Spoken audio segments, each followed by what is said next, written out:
Rise Nation were crowned champions this past weekend at hashtag CWL Seattle. And heading into this tournament, there were a number of different topics, a number of different discussions going about of the Rise Nation organization, the roster changes that obviously go down, replacing methods for Slasher of Team Envious.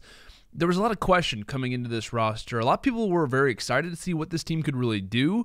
But as far as the outcome for this team, they obviously exceed the expectations, but it did not come at an easy cost, essentially. A lot of the speculation came around whether or not Slasher could work with Looney and the other personalities of Rise. I thought that that would really hurt them or at least hold them back in the future. But boy, did they really surprise, to say the least, this weekend. As far as their losers bracket run, it definitely kind of stacks among the greatest in Call of Duty esports history.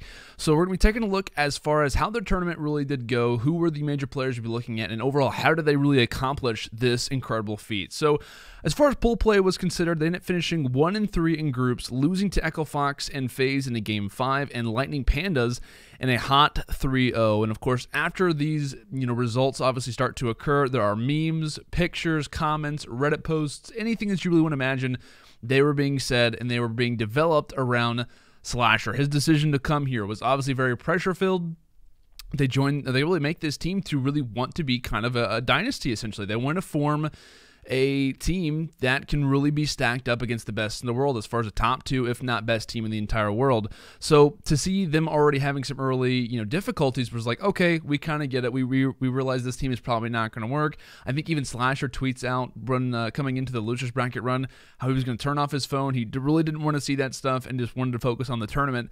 And this was one of the many surprising results, it's fair to say, heading into pool play, along with a number of different others. We see FaZe, Optic Gaming, Luminosity, Red Reserve, and Splice all fail to get out of pool play. And it was a matter of a number of different rosters really rising to the occasion, playing very, very well. And it really kind of caught everyone off guard, especially myself. I was really coming into this tournament thinking and having really high hopes for Rise Nation. Based on paper, everything should at least work for a short period of time before maybe the roster starts to implode and arguments start to form. But I was like, okay, I guess this is not going to work anymore.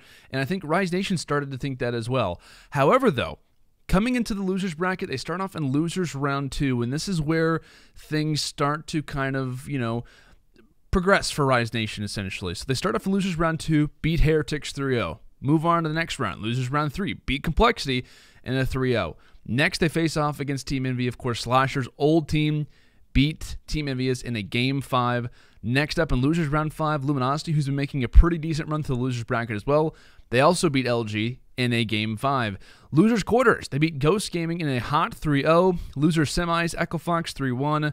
Losers finals beat E United 3-0, and in the grand finals, they take a collective 6-1 in map count, of course winning the first set in a 3-1, and in the second set, a hot 3-0 as well, making the longest losers bracket run of all time, and definitely one of the best of all time as well. So, I mean, just really, I think I ended up tweeting something along the lines of, like, this roster essentially really came together in the depths of the losers bracket, the depths of what is a matter of defeat, a matter of a number of different aspects that are probably coming into their communication, but over time, right, they start to kind of catch the momentum. They take down Complexity, who looked pretty decent in pools. They take down Envy, Slasher's old squad, LG, a really decent team. Like that, you can just kind of see the tiers that were forming over time. And honestly, as it got on, it started to get easier for them. Usually in a loser's bracket run, you start off your tournament by facing against the easier teams in the first few rounds.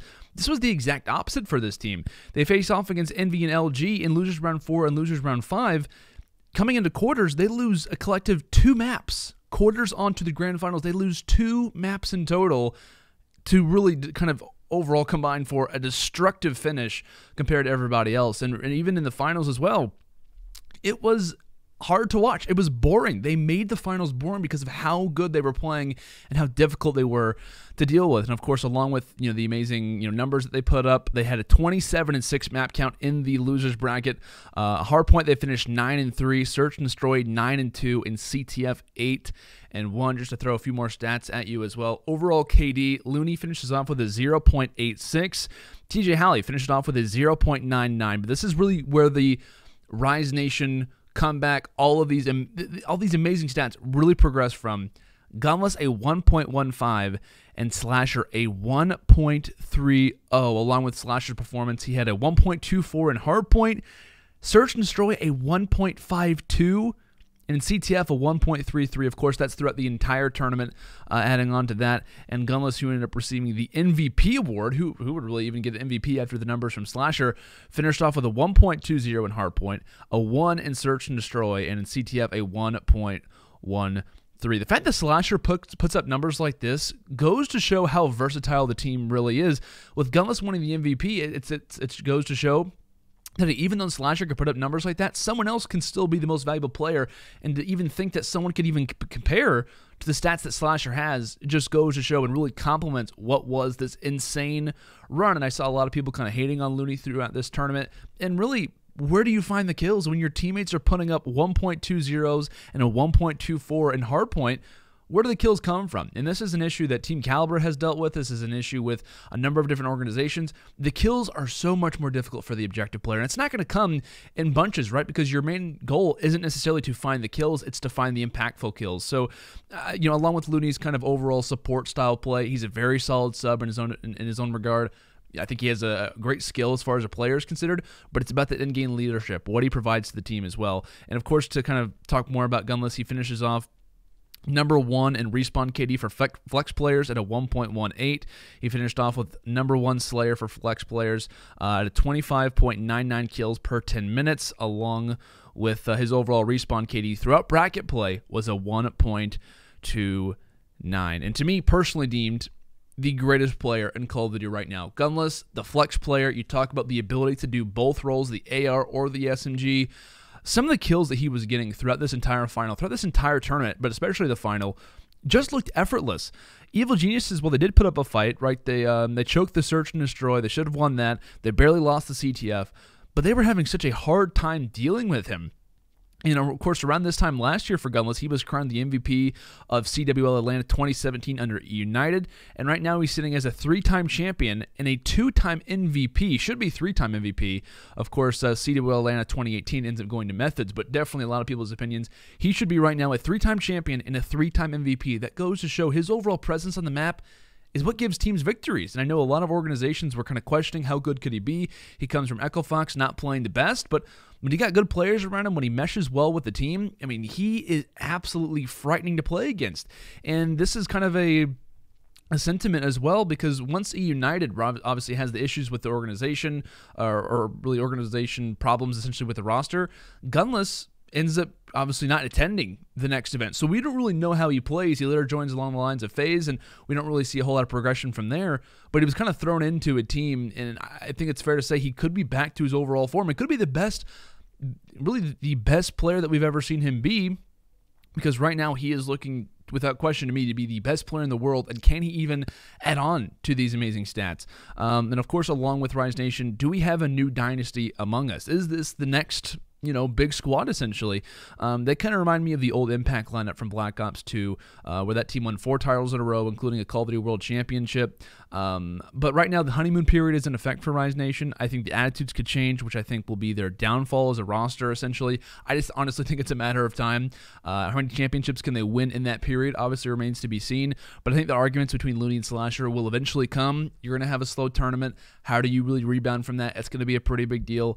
But, I mean, really, if they lose in Seattle early, they place top 20, they place top 16, this team is changing. This team, or is at least trying to make a roster change, even despite the most recent change in adding Slasher to the lineup to really make essentially what is a God squad for right now. So just to me, to see a Game 5 or a certain round that doesn't go their way could have stopped what is probably granted as the greatest losers bracket run of all time, and one of the most dominant losers bracket runs in history as well. Like I said, this team developed from the the depths of the losers bracket. Like I said, through that run, the team proved a statement not just to the Call of Duty community, but to themselves as well. I think they really showed themselves what they have the capability to do, what their expectations are for the rest of the tournament, and really when it comes down to the Pro League Stage 2, when it comes to playoffs, all the future events, they are to me the unquestionable favorite right now after a run like that. That was one of the most impressive things in Call of Duty that I have ever seen.